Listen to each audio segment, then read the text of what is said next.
Debremo na nwumre no ani soso papa yiwasum na egogo ho dwodwo ho na tie nsempa ye debrewo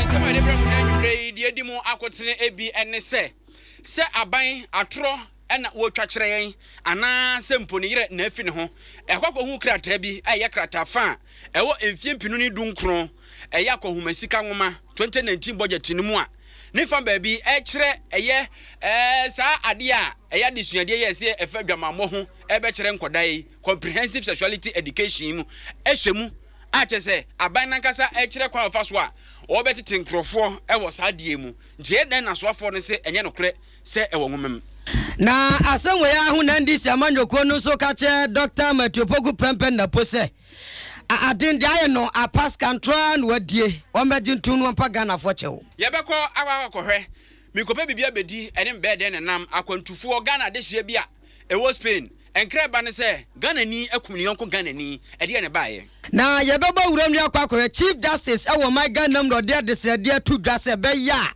magistrate fo ene a judge fo ahodo no ye ma ebamba no den ema wonum unim se Justice Emil Short eyemranim ni yetemuafo a ne wo ahomgie mu Ghana ha wo ka omo a ede nokre ay omo adwuma wodi mu akotene na waka bi ede akere MPP ni NDC se amanyosem a yese ye kikire no omam ni ahwe ya dabi e betwere yese wa awrahuom ene ye kwa bato agi sesika kwa brani timi kwa bobo sia fe no akodi ntwopoto e basa ne no me ne de ni duabo ne ho keka ho yenyi sikasem a eji amanyosem no afa no emfrim na dom dodo a wo Ghana mra se badafie pani a oda wo ma no eye ewura ose chairman abonsu eno ode ne nsa ede atene ndisi ne MPP fo so mo ka ho bi ena keta asehye ne proye abaji nhini ne de fetraza gu ase kuremu a aye tokotoko no Ibego kumasi asantima nchankuro po makofa crossover so de api so kai se ene kaseboi adom trotro mo nyansafo enso be kire o madwen nwumaku akese bi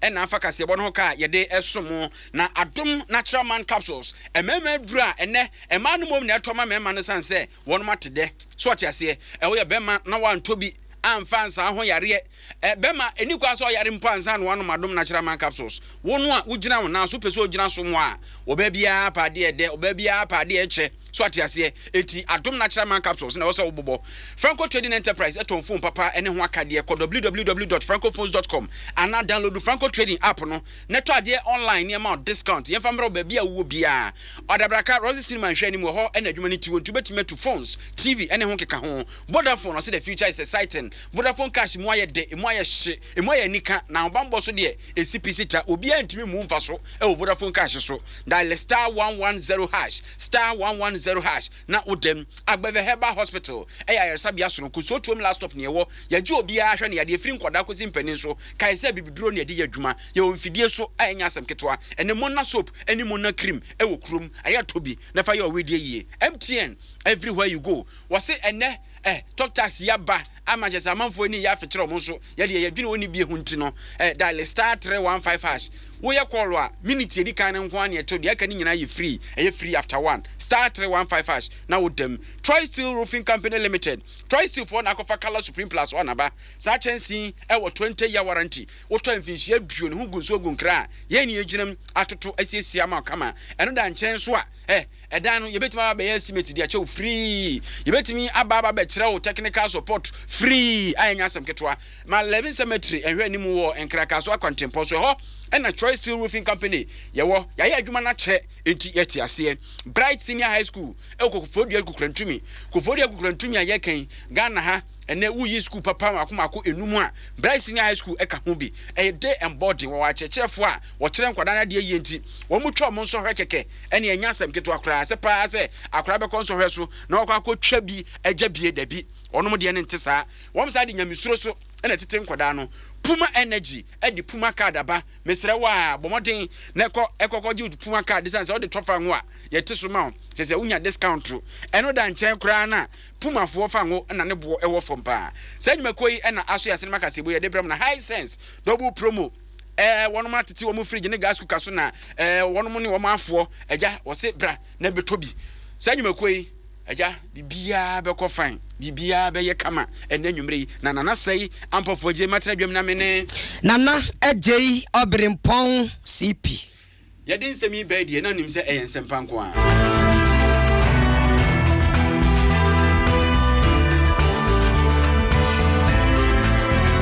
I see you streaming live on Facebook at Dom 106.3 FM. Your Facebook on ho. Yan kon sam no so na ene asem a akofa nchinyu ahwo kakra aba a chese yagi ni nsire ne yetwetwe ne so wianam ye de ada ni twia pietua no ye wina no pa wia nwumre eye comprehensive sexuality education Ghana fo ani abre si e bibia be se kra na nye ye nkoda ntete ye ntinei ye kwa kofa bibia ebe twetwe nkoda ni nton ede akwakosi adwamammo so de a na no no oman ye ya toyepa ade agudantuom enti asofo mpanimfo kasa ene wo mu a eka bie wo mu oman mu amanfo ani abre aba beyi ne ho ano se sa comprehensive sexuality education a amanfo keka ho asem no eni wono mu nkrata mu mpo se wo baba betete nkoda afa ade bia eno no enye ade papa ebi susu se ene fa wo ne fa hyehye ne sebe mpredua santumuntu ni ade subamone ene de bebrema anya ye bie nkoda ne woni emabi ho ensu akire no na kra na ababa yi ho ano no ane yesu egu so se akoye nsentwerefu edie yakwakoye se sebe wo chima ya di koku agya no bo chire ye wo chire kokohwe ya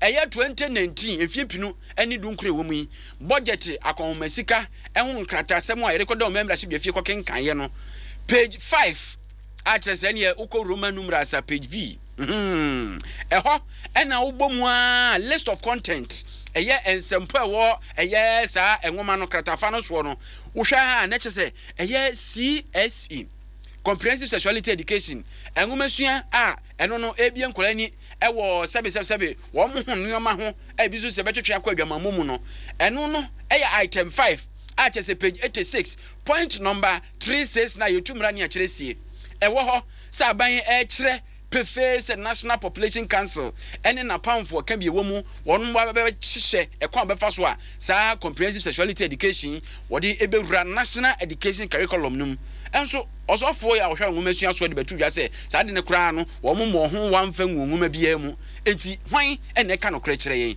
na nipa asemi ba ye wonu matwentuma si wonbo eka bi pa mutitreni anase mu panipa ne dwemtreni a woda Ghana Pentecostal and Charismatic Council no Reverend Frimpong Manson openi wa amana so Reverend asumdwe nka wo yo enka wo so wapom ye de Reverend wapom ye de nyamia domompa bonti eye pa wadaroma de apienie na minim safe nkomodie no se ye de fa bankuma na ye de fa nipa sanse asem ne hyase se de soafo no bekasa ye so bibia sa ni ho no na nke yakoma to yeyem enna de yakopie su nie minim se de wosom oh mese they are doing very very interesting discussions and game and we are playing it yeah the ban run you need je ho pa meaning se bibia twa enti di ho hu sie ya nyame adom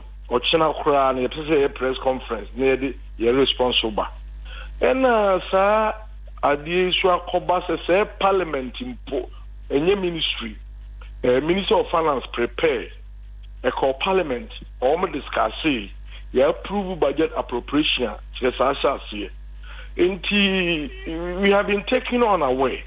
Not only them, all Ghanaians, because if something has gone to parliament, they have discussed it and approved even funding that is going to do it. And I don't know, those who discussed it were not linked to education. It could even be the minister in the so appropriation. I don't know as a minister of education, because normally the as a minister of education. No, if you just come to parliament here, it's where you call housing, where you call this, where you call security, interior, where you call defense. In the sense economy, to me, we say a part of money that was allocated to Ministry of Education. Yeah, woman appropriate is a basadia, a different ball game. And that's why a dear young farm a call different ministry. Yeah, different ministry in the area Sade and Abaye. And even though it was discussed, but a form branch and I didn't mean the minister. All that we could wait and see is how events go. Then the position near Baku say a crowd was maka naminri. we ba come you read the budget and I say and name at the for about say and yet woman ye o ma dwen say e beba so and can o discussions no it better say first can we crown a man meet the Ministry of Education and the body let us give the minister the benefit of doubt. I don't know more documents can be there. Was it part of money that was allocated to the Ministry of Education as it could be different ministry? Semeka say document ya ye kan ho asem no ye twa ne mfoni da ye Facebook wo no the American say wouldn't say ministry no ye budget you see $1 million the farm Ministry of Education they are $1 million the Ministry of Health and they have got a document. I've read it. I know it's a statistical service in here, but the American say the better say a book or say different ministry, different BBM, but it doesn't negate the fact to say something is going on. For us, what has come out, it is even opening more opportunity for further discussion. I'm saying advancement of communication, a process, and yet event. It started said there was rumors. Through our contribution in joy, in work with Christ, we came out with something. And the Kasakasa be brave by ministry the ye and no eka. That was a process in the events in the area. Since we discover these documents and other things, this means we also have to integrate everything and discuss the things again. Your kind, I had assumed that it was conclusive. Nipa I saw was never in my thinking or my thought. We haven't even seen it. Why should we doubt him? But now that something new has come, we have to probe further to see where it will go. So together with the media and EPCC and all stakeholders, let us keep probing. And because let us keep probing. Let us not rest. Let us see this as a process. My tempers cool. Now my passions calm down. Together with the ministry or whoever is behind it, we will land. Nevertheless, our position is firm. Forever. Ghana will not accept it if it comes in any shape or form. Now, say, by Parliament, we should discuss here. We want to maybe say definitions. No man here, and quickly, yeah. That the whole Parliament has been a disappointment, and I mean, very, very unfortunate. Openi any obesi sudua enyansi sudua san say wo hwe krata budget statement na wo de mamen kan de na sasemi aye boso yi e wo so yi say item is it 369 na 369 or see Mr. Speaker, the National Population Council NPC in collaboration with other stakeholders developed guidelines on comprehensive sexual education CSE for incorporation into the national education curriculum. There is also the council revealed policies that impose structural barriers to condom use in Ghana as part of efforts to effectively implement the national condom strategy. Now, where ye can I say osa ken kan ye nwoma mu kwachire kakra ensa anya de foforo esan se enwoma bi ekura me an no epie be se efie mpinu no dumiensa 2013 owachire na ya tro adolescent sexual reproductive health and development source book for teachers. Na preface no anase netifi nsem bi no also like millions of young people around the world. Ghana's adolescents and young people need accurate and comprehensive education about sexuality. There's the same as comprehensive sexuality education. Yeah, there's a day I should say you watch no phone. I think you need to answer. Just what can I say no? Just answer about your time. There are so many things here. If you make information, this case has been there. And I'm saying a process. The debate in engagement so budget allocation, I wish some better Minister of Finance, the Minister of Education, because it, and I'm saying, who's a Minister of Finance, a budget, and what they call parliament, and what discuss fire and Wakwaba. Young father said, Ministry of Education allocation. He was not even part of the debate. In the Emperor Minister said, knowledge Ben Minister CS who are MNT budget who allocating money for it. Yeah, or president to budget. And yet the DNS Minister of Education in our answer. We have a document that was produced by the Minister of Finance, and we believe that it is authentic. So let us call him to come out and tell us dear and motivate team what was behind the appropriation of the Parliament. The Parliament is what kind of discussion did they discuss? I think the Speaker should also be part of it. Yeah, I'm discussing yeah, majority, minority vote too. Yeah, was it rejected in Parliament? So they are rejecting of Parliament, and now we should hold the two parties accountable. Because about one party will be any movie city, but to the extent say Parliament requires discussion. We should go further to see in the debate and the discussion of Parliament that particular day. The minutes is there. Then what happened? How was the debate? And who had talked about it? And how it was voted for?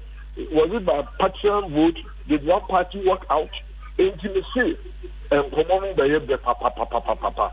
Let us all wait and begin to enjoy the debate that is following. But for now, let us thank God for the life of the Minister of Education. He has answered his part.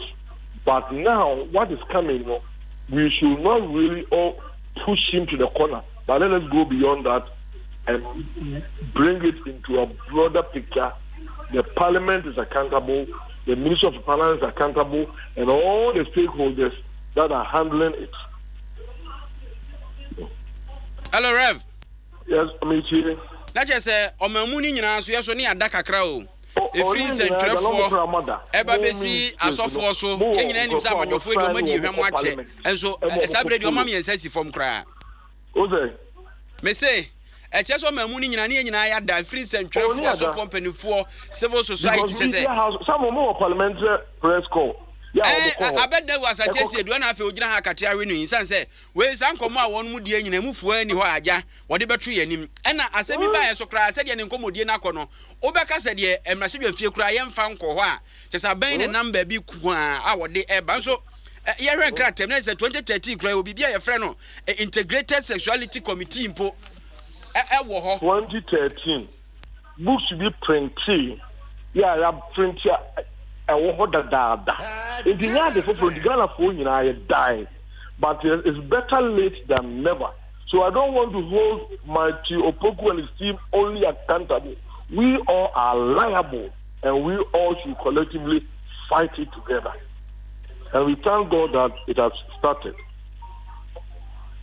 Rev, where my young Fauciana make us say, Anna Vincent Echo Asifua. No ye kasama foma osoafo a wo hwe enwumasua ensem so anaso ye kasama foma soye no wapie fie ha entumi se enkomo se de wo kase be interesting pa no ye de ne beto aso antitie bi ehun behia se be sa afre wo akire ya e be fere why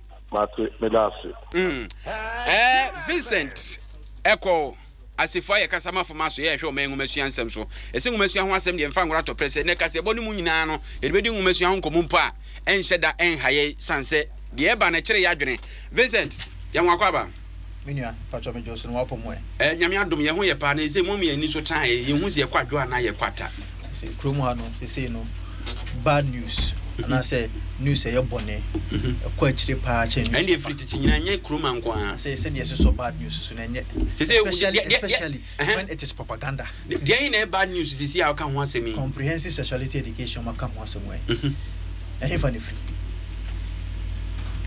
a multi-million question I was able to say. In 2015, conference Ibia, a Ghana Education Service for at the time Director General Arnold Ghana Education Service, Jacob Eko.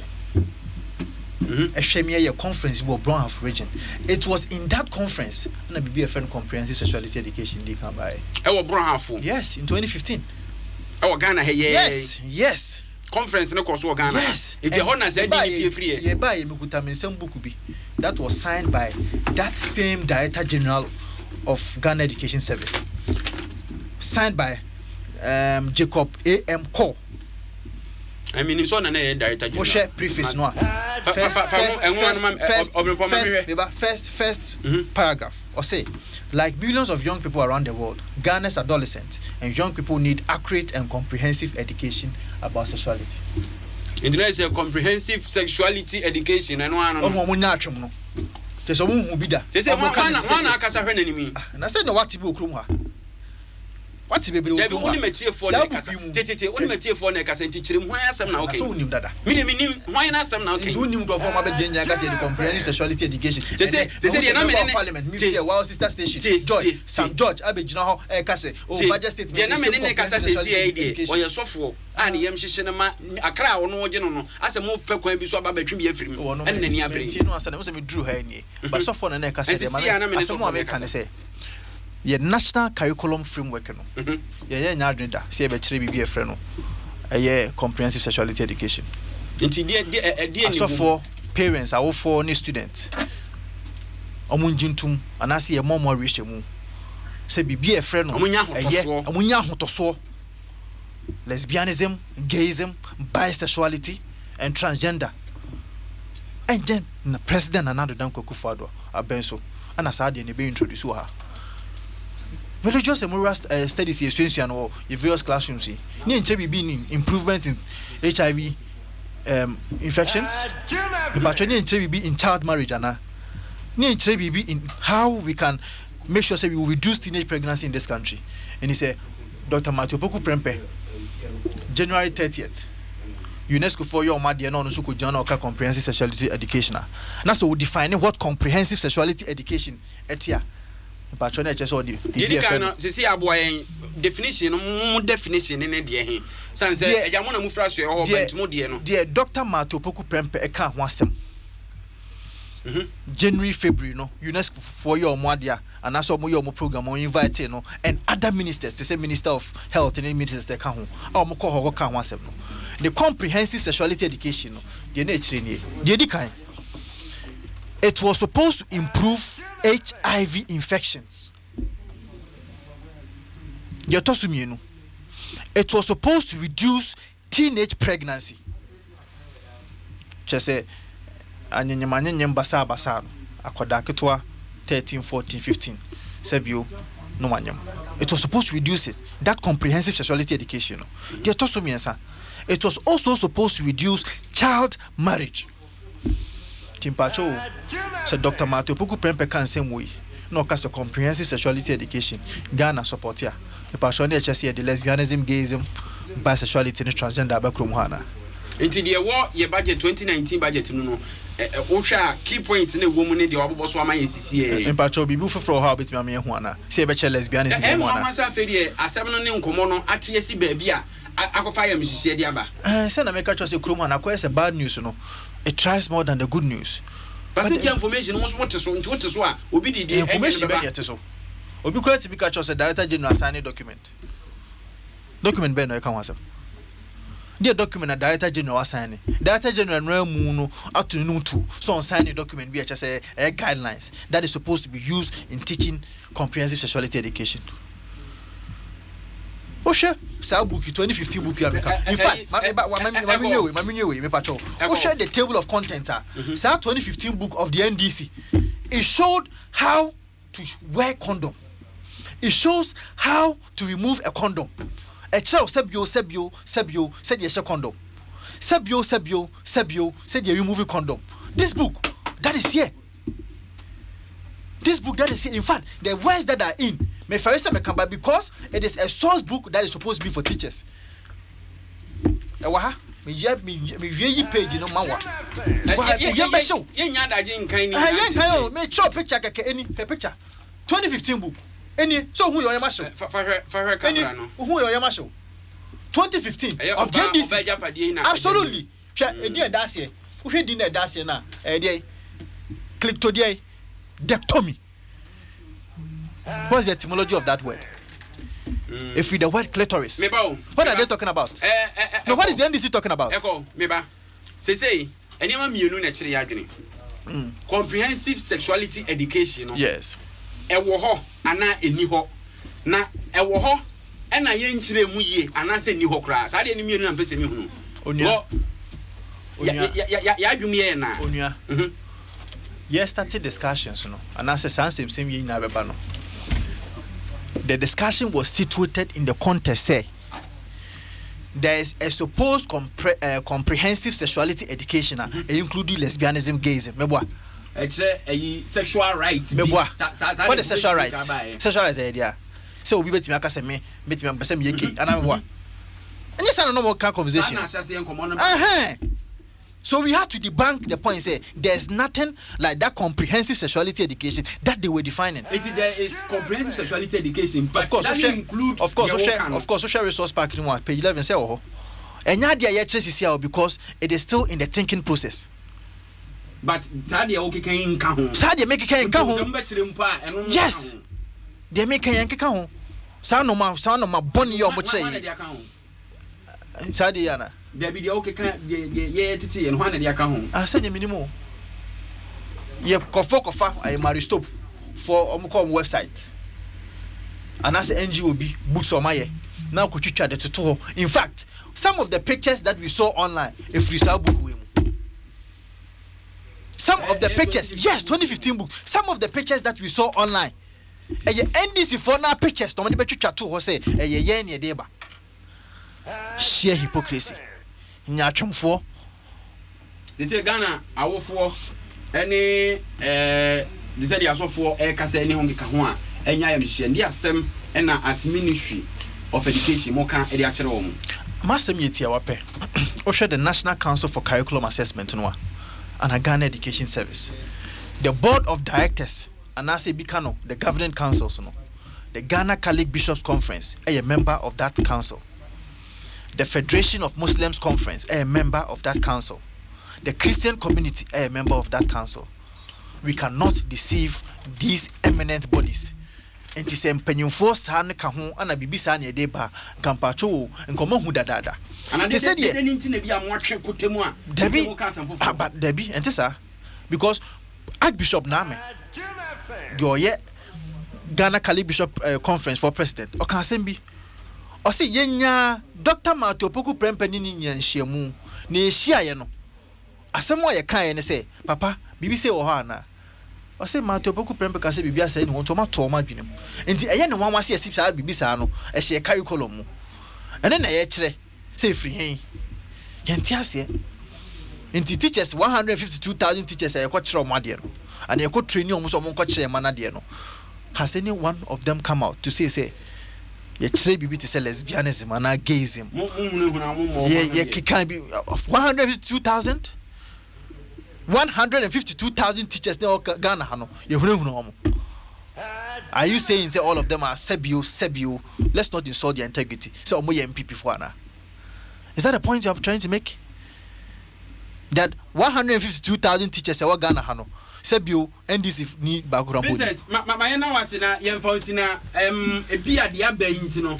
Mo ma dwen say mo be embark on education drive ya bibie nsem so mo de akere nkofo anan say eno de no kretro do ntina bet na ofidie su mi free ha me say ko ba ko foforo e wo mo ha ye ewura ye join so ko your friend say 9 o'clock TV so ho say dia be dia say ja NDC for adwuma me ja na twemsam ne propaganda say adwuma communication director enya post kitwa mama ndi bia banane ansa Vincent Bekon me ntino mo biase sex education de nim say tikrum ha kire dada. Yes.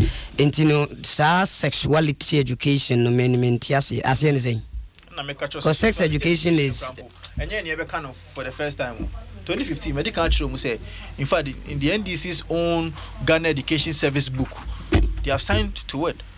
So mo to no so na say nya na because nya de foforo nti mo to aso nya de foforo ye ba bibia so sa but nya de foforo nti mo to aso okay ye di ka catch them okay see enche bibia fe lesbianism gayism e school mo e school say Eko ma na wase ye beto aso ye nua bema eko Vincent Asifua ene ekasa e de ema enwumasu aso ye no aba be cheche nsem nti ye beko so anunum na ya hwe ba bia no krewo bia no ye de beba obropon ana yanku yanim na the moment the best start ya boy ndc mpp na asem no ye de kwahye bubase no but said the wadika chechim no yen so ye ni da ho say ye behwe akosi say the best be mamba because me by me back to school on be go fi na what the condom be good dem be ha me enti ye manimba so enti yen ko ye ni mo kasebo no so na arahosem abeto abono adom kasebo pro so ne sende yi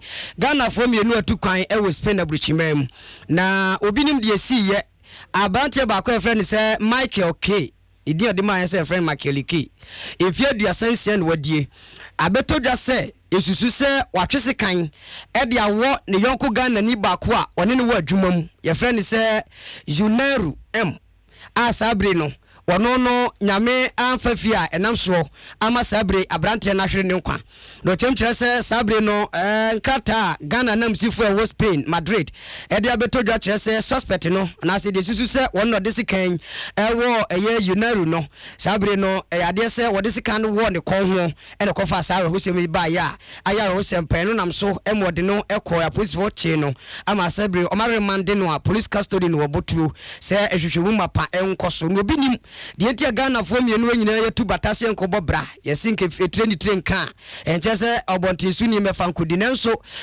ne de ya yekum ye hu ewobi ma so a na yebomode se ebekwa ahmane so na ye ne deputy ambassador to Spain Dr. William Manfo akodi nkomo na his excellency wachechi mu your excellency ye mu adwo edebadum kase boso.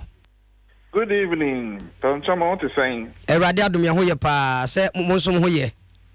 Yedase na we wosam a ye tie se Ghana fo mienu ho ba ko wo ne yonko se kan e ba cho etisa information ben ye de amawo chefe Ghana Association e wo Valencia e wo Spain na omobon ya manie se asemi esi se Ghana ni ba kon astabe ni fellow Ghanaian e wo edwumem e wo baby Efreho Riba Roja of Valencia.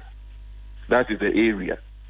And not long after that information reached the embassy in Nuena, there was also some kind of press release say indeed 2 Ghanaians have were engaged in some kind of altercation in Tokwasi Omumu ewe dream and a back on star be back in the assembly and correct.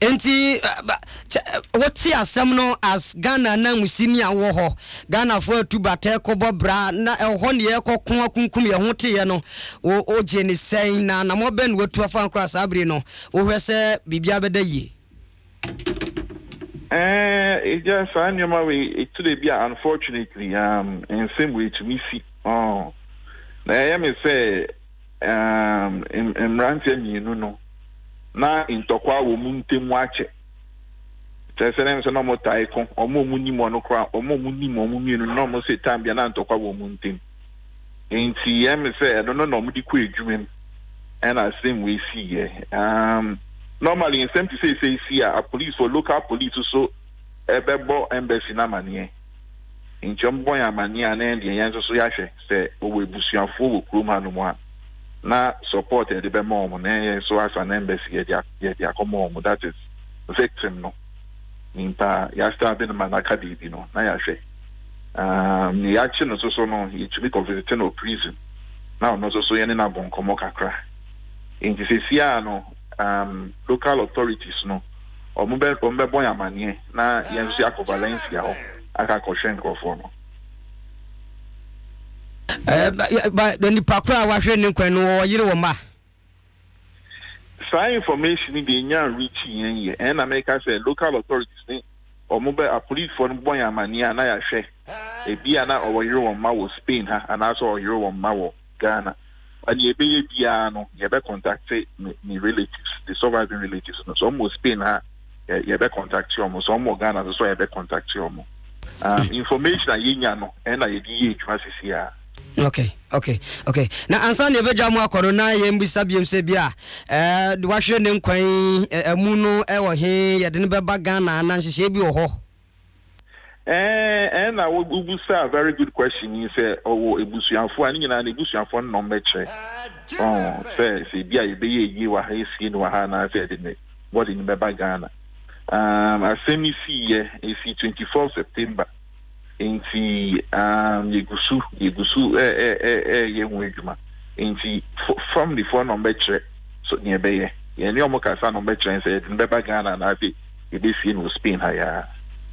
Ene edase pa pani ewo bre a waje ene adi nkomo opani ate ne nkan wono na opemu a ye deputy ambassador ewo Spain gina Ghana nam Dr. William Manfo na rehosam a asie ewo bi man so no odi mama ne ba boye no ade ba ko ne se bema se sika ni ubotom na wo mpamu anigi a eno kura timiti wa reho so sika ni ubotom na wo mpamu ahoden a eti wa reho sensan ma no beno amwadi kwa abra omunye utwoka bia etia kakra bia hye ho bia fa pe adom na chairman capsules nanom enye duru ho no mu anwumra utimi so ye rich in waste not in pocket what you say rich in waste adom na chairman capsules bema unya bobia what you say yes ho odin na wa hwese obi abre na omreye na kwa woko anim na kwa woko ne people fifiri ma adom na chairman capsules eno amaka wie Franco Trading Enterprise ensusu phone papa TV papa laptop papa printers papa accessories papa Franco Trading Enterprise enyasem ketwa kra for ni kire Roxy Cinema hwe ni mo wada braka ho na niema no dodo na aguo ana Franco shop bia ben obi a se phone na opato TV na opato nko ade a ko Franco shop dan ekokope bi obetimi a download Franco Trading app no Google Play Store no oye order ba bia wo bia no ye de bebreo na fe yasa ma discount crappy so Vodafone the future is exciting but Vodafone cash no eye adwuma gidi na emu on the papa eche na afo de nyina Vodafone cash entete rough and na fe so kra no ba bia obi wo bia network bia so timi send discount koma no utimi gisika so free network bia so eye *110# *110# shase fa ye adwuma na bon sampa so na kokokra na so no breko de agba the Herbal Hospital e wo so tuom last stop ho ene ye gye nkrofo hwe omo yadewa yade no de aba epese ekọ de aye onofe no fe kone bra ene de aye kwankro ni nyina no Agbebe Herbal Hospital for ene odi mona soap ni mona cream aba enti wo we de na ni aye twitwiri enku bi anyewo a be mona cream ni bi na fa esra na fa esu no so ansansan no ne de ta hawo no mona soap na fa ye wo semina na fa dware abiribia ne hwe se ensonso ne be ba wedie nim MTN everywhere you go ene wiase aye den wiase so de enya de be emre biem san se o kan matie nwoma etiraduonu nan na awieye bremu nsenkyere ni nyina sisim zaka trupe ene enya nsiye enti wo ho anu afa ho adwene MTN si wiase aye den ti no ene ukasa meet ba ko pe ne yete wo wi a meet ya ka edidi so bia wa wo ta din komote 20 minutes 30 minutes 15 minutes 10 minutes 5 minutes MTN 1 minute pa de aka nyina wa be ron ma fa mo anu ayo ya free after 1 *315# now do ho room *315# now do ho room Troy Steel Roofing Company Limited Troy Steel ewo my 11 cemetery hwe ni mo mo a enkranka so akwan so tra West Mall ana se wo free your friend say ka so e ba wo tra nsuo no pepepe a wo bo anim kakra bia obonkum so ho Troy Steel for ewo circular wave self lock tiles IDT IBR and a transparent fiber sheet. The woman say color supreme +1 and in chance in Munina Sante and the board dance wa and then mudi you alupre nature mo want it is so natural want it a wiana baba a munyu yes I'm 20 year warranty at the piece so Mr. We shall match la kwan my 11 cemetery anymore nefre wa 0302 850-802 0302-850-802 kaswa wini ba kwantempono so ye ben forestry checkpoint obujumbram Sasabi Junction dodo wa kwan so behu ye nyanya no kwan so ba kaswa so ye wo Congo Villa ye ne Crown Filling Station di hwed mu of akọ ho so ubehu ye Choice ye your number 1 choice total at the Trusty Club baba toto drabani tasi drabani ye nhyɛ da ntiko bia ma ye de no ase atwika ne saa total fo adwene ho omse afie ho mehya busua kese apata kese ase na fe ye nya akyede ne adodode wo di total card e de beto fa ho free na akoyi abra wo wura Trusty Club num wo do mfefo na se wo yonkwa da afo be se num ebe mu so a ye wa akyede de ma insurance cover 6000 Ghana cedis e wo ho e de ma na bra no boso me miensa bia so ye to akrade Trusty Club e boso keke etifa hura mu e ye den abeto fa ho e ye den a wutwika yi de obekwa ba enti ade na wonfa nwura ba bia wobenya ho mfaso na timi aboa Bright Senior High School Ekofodi Akukurantumi school a every 2012 besi and net 2019 and sorry ankoda ne ko nyina obi twa 100% waye examiners na chade ye wo akyekere fo nsusuru nyaminti wode nkora no efa nyamesuro ntetie mu akora bi obekọ Senior High School beba na ne hyianta hye ehye so hu akwari dot na ma cheze nya de papa bia no kosua wo school wo Bright de wo twa nsohwe ama na brabo nso ya teretere na akorokora na mana koyie akora be free Senior High School no na owo de opeso ye wa brabo mu botai sinani so dada omo farms ni bi o GCB bank bi e ben wo branch bia anansa Zenith bank branch bia akwa oso pe Bright Senior High School Ekofodi Akukurantumi wo mo forms ni bi frɛ 0242 071185 0242 071185 Ghana ope ba bia fuo elfo pa yepuma omfuo ne bo wo fom pa omde omtise de go bi kure hu na be na dwama so na dabi puma ne bo wo fom ogi puma card so dia wato adi eno no woni sika wo bottom kura puma card na atimi withdraw sika so ati ase na wo tofa ngo bia so e ma discount umpe we na pede yenko ye ne mo kase bonum na yekọ ensamfufuro mu a pani ba ko a ono wo man mu wabini ye papa e wo mre mu a waye temuafo pani waye lawyer ni ache ne mre bi atwam kra na waye commissioner of human rights and administrative justice strike wo mo pani pa no wode afutuo ama manyokuo MPP ni NDC agye se de asem ye kowu agye se bekra wonom wo mo soso ena edi samma Ghana abonsuo ye woro ye ho ane ape ye ho ye pa ye ho a ye hunu ya se ne mezan se akwakwa ye tafra hwe ase anania ebebutu ankwa NDC ebekọ MPP wo se honhom bone ni sunsun bone ni suban bone bi egura ya bato dwumadie mu a eye sikasem ye sika soso ne bone nyina eti se ekokoba se ekwakoto aba na akohwe sika pa edi ahimne nipa a wo su no memo edi edu ni prime minister akone kohwe TV a watch ntuma a watch aso fesika wo fom enya asem ketwa na wo kan nyina na okasa edi afa na anu ada MPP fo abato otroye se won mo offer constituencies wo yi nipa begina omanim